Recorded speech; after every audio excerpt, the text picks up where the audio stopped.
Case number 3. A 4-year-old child with a previous diagnosis of asthma presents with a recent history of increased wheezing and coughing. The parents report that the child recently had a cold and has missed several days of preschool due to these symptoms.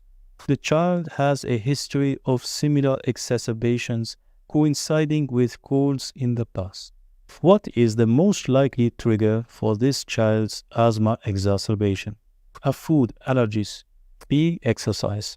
C. Viral upper respiratory infection. D. Environmental pollution. Correct answer C. Viral upper respiratory infections are significant triggers for asthma exacerbations, especially in younger children.